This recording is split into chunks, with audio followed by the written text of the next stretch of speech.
नमस्कार, बहुत बहुत स्वागत आपका। मैं हूं आपके साथ मनुरा सक्सेना। क्या अगला उपराष्ट्रपति बिहार से होने वाला है? राजनीतिक गलियारों में इस चर्चा को जोर शोर से उठाया जा रहा है। आखिरकार कौन सा है वो नाम जो सुर्खियों में बना हुआ है, आपको बताएंगे इस वीडियो में। रहिए मेरे साथ। दरअसल जैसे ही कल 21 जुलाई को 9:15 बजे के बीच ये खबर ब्रेक हुई कि उपराष्ट्रपति धनखड़ ने इस्तीफा अपने पद से दे दिया है, तत्काल प्रभाव से राष्ट्रपति को पत्र लिखकर स्वास्थ्य कारणों का हवाला देकर, उसके बाद से स्पेकुलेशंस का दौर लगातार जारी है। अलग अलग थ्योरीज आ रही हैं कि भाई ये वजह रही होगी, वो वजह रही होगी। विपक्ष भी लगातार हमलावर है। विपक्ष का कहना है कि स्वास्थ्य कारण तो नहीं हो सकते, कोई और वजह है, कोई गहरी वजह है। हालांकि लगातार अलग अलग थ्योरी सामने आ रही है। राजनीतिक विश्लेषण अपने तरीके से विश्लेषण कर रहे हैं। इन सब के बीच में देखिए टाइमिंग को लेकर सवाल क्यों उठा है। आखिर ऐसे कौन से वो संकेत मिले जिसको लेकर अब विपक्ष हमलावर है सरकार पर? सरकार की तरफ से क्या कहा जा रहा है ये भी समझ लीजिए। सबसे पहले हम विपक्ष की तरफ से अपनी प्रतिक्रिया देते हैं, चूंकि यहाँ पर कल से जब से लगातार न्यूज़ 18 ने इस खबर को ब्रेक किया, सियासी प्रतिक्रिया जो सामने आई। सबसे पहले कपिल सिब्बल की प्रतिक्रिया आई। उन्होंने कहा कि मैं स्पेकुलेशंस पे नहीं जाऊंगा। उन्होंने स्वास्थ्य कारण कहा है तो ठीक है, लेकिन केसी वेणुगोपाल जो कि कांग्रेस के वरिष्ठ नेता, उन्होंने कहा कि मैंने पत्र देखा है। धनखड़ साहब ने जो पत्र राष्ट्रपति द्रौपदी मुर्मू के नाम लिखा है उसमें उन्होंने सरकार का शुक्रिया अदा किया है, लेकिन सरकार की तरफ से कोई स्टेटमेंट नहीं आया। अशोक गहलोत क्या कह रहे हैं? अशोक गहलोत कह रहे हैं कि ये गहरी बात है, ये बहुत बड़ा शॉकिंग है राजस्थान के लोगों के लिए, सभी के लिए बहुत बड़ा शॉकिंग है।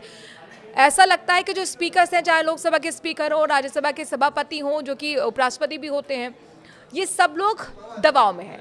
और हालांकि जो राजस्थान विधानसभा के तमाम जो मंत्री हैं बजट सरकार के, उन्होंने इन तमाम अफवाहों को खारिज किया है और उन्होंने कहा कि गहलोत साहब की तो आदत ही है नकारात्मक राजनीति करने की। लेकिन देखिए तमाम तेजस्वी यादव भी कह रहे हैं कि स्वास्थ्य तो दिख रहे थे, एकदम हेल्दी दिख रहे थे, तो कैसे कहाँ कारण दिखते हैं कि वो स्वास्थ्य कारणों की वजह से हवाला दिया हो। हालांकि आप ये देखिए कि आखिरकार सवाल क्यों उठ रहे हैं और क्यों ये बात हजम नहीं हो पा रही है विपक्ष के लोगों के लिए। जो महाभियोग लेकर आया था उपराष्ट्रपति धनखड़ के खिलाफ, वो ये बात क्यों आखिरकार डाइजेस्ट नहीं कर पा रहा है कि स्वास्थ्य कारण हो सकते हैं ओपी धनखड़ के रिजाइन के पीछे। आप ये देखिए कि 21 जुलाई को उन्होंने रेजिग्नेशन दिया और उससे ठीक 12 दिन पहले वो जेएनयू परिसर में पहुंचे थे, कार्यालय में पहुंचे थे और वहां पर उन्होंने कार्यक्रम में हिस्सेदारी अपनी निभाई थी, जिसमें उन्होंने कहा था कि मैं ठीक समय पे रिटायरमेंट हो जाऊंगा 2027 तक, अगर भगवान ने चाहा। फिर ऐसे 12 दिन बाद क्या हो गया कि एकाएक वो क्योंकि सुबह वो संसद में अपनी मौजूदगी दर्ज कराते हैं और शाम होते होते, रात होते होते उनका इस्तीफा आ जाता है। अब आप देखिए, सोमवार की हम आपको बात बताते हैं जब उन्होंने रिजाइन दिया था। शाम के 4 बजे उपराष्ट्रपति के ऑफिस की तरफ से प्रेस रिलीज की गई थी, जिसमें 1 हफ्ते के अंदर जयपुर के कार्यक्रम को प्रस्तावित बताया गया था। अब 4 बजे ये प्रेस रिलीज आती है और उसके कुछ ही घंटों बाद रेजिग्नेशन आ जाता है। इसीलिए टाइमिंग पर सवाल उठ रहे हैं। कांग्रेस कह रही है, विपक्ष कह रही है कि ठीक है, हम ये मान भी लेते हैं कि वो बीमार थे, लेकिन ये अचानक एकाएक जब मॉनसून सत्र चल रहा है उस बीच रेजिग्नेशन का क्या मतलब है? अगर रेजिग्नेशन देना ही था तो मॉनसून सत्र जिसमें ऑपरेशन सिंदूर पे बातचीत होनी है, बिहार का जो रिव्यू हुआ है मतदाता सूची का उस पर बातचीत होनी है, उस अहम मानसून सत्र की शुरुआत में ही एक दिन होता है और उससे बीचों बीच में आप रिजाइन देते हैं। उससे पहले भी दे सकते थे, लेकिन कुल मिलाकर अब देखिए जब रेजिग्नेशन यहाँ पर धनखड़ साहब की तरफ से दिया गया है उसके 15 घंटे बाद प्रधानमंत्री नरेंद्र मोदी का रिएक्शन आया। पोस्ट के जरिए उन्होंने अच्छे स्वास्थ्य की कामना की है और धनखड़ साहब को वो पहले किसान पुत्र बताते रहे हैं, प्रेरणादायक नेता बताते रहे हैं। हालांकि उनके कई ऐसे बयान थे जो सुर्खियों में रहे थे और जो राजनीतिक विश्लेषण है वो ये भी मानते हैं कि कई ऐसे बयान भी थे जो सरकार को असहज करते थे, क्योंकि जो भी धनखड़ साहब के यहाँ पर रिएक्शंस होते थे या फिर जो वो बयान देते थे कहीं ना कहीं उसको सरकार से जोड़ के देखा जाता था। न्यायपालिका के खिलाफ भी उन्होंने इस तरीके की प्रतिक्रिया दी थी, तो सरकार को असहज करने का काम कर रही थी। जया बच्चन को जया जी कहा, जिसको लेकर काफ़ी संसद के अंदर हो हल्ला हुआ था, यहाँ तक कि विपक्ष तो उनके खिलाफ प्रस्ताव महाभियोग का तक लेकर आ गया था। खैर, कल जो महाभियोग के शुरुआत हुई है प्रक्रिया जस्टिस वर्मा के खिलाफ, वो एक बड़ा कारण माना जा रहा है। एक थ्योरी ये भी निकलकर सामने आ रही है राजनीतिक गलियारों में कि वो संतुष्ट नहीं थे, वो खुश नहीं थे और इसीलिए हो सकता है उन्होंने रिजाइन दिया हो। लेकिन कुल मिलाकर अब आगे क्या होगा?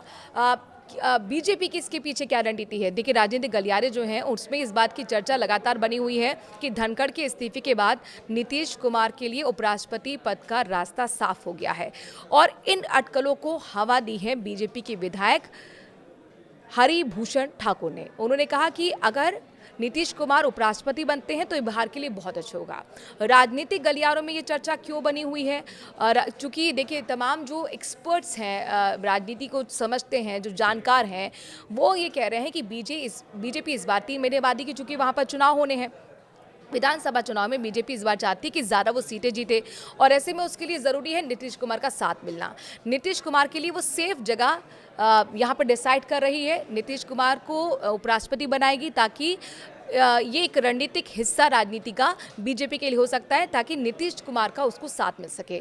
तो यहाँ पर इस तरीके के स्पेकुलेशंस लगाई जा रही हैं। हालांकि अपने दर्शकों को बता दें कि स्वास्थ्य के कारणों का जो हवाला दिया जा रहा है, ये हो सकता है सही भी हो, क्योंकि जाहिर तौर पर विपक्ष का काम है निशाना साधना, राजनीतिक विश्लेषकों का काम है कि विश्लेषण करना। लेकिन आप ये देखिए कि अभी हाल ही में एम्स में उनकी एंजियोप्लास्टी भी हुई है, मार्च में कई बार वो हॉस्पिटलाइज भी हुए थे, तो ये भी हो सकता है कि स्वास्थ्य कारण असल में हो। लेकिन जाहिर तौर पर ये राजनीति है, स्पेकुलेशंस लगातार जारी हैं। आप क्या सोचते हैं धनखड़ के इस्तीफे के पीछे? अपनी राय ज़रूर दीजिए। और क्या आपको वाकई लगता है नीतीश कुमार अगले उपराष्ट्रपति होने वाले हैं? क्या बिहार से अगला उपराष्ट्रपति तय होने वाला है? विधानसभा चुनाव से जोड़कर इस इस्तीफे को देखा जा रहा है। क्या बिहार चुनाव के लिए रास्ता यहां पर बनाया जा रहा है?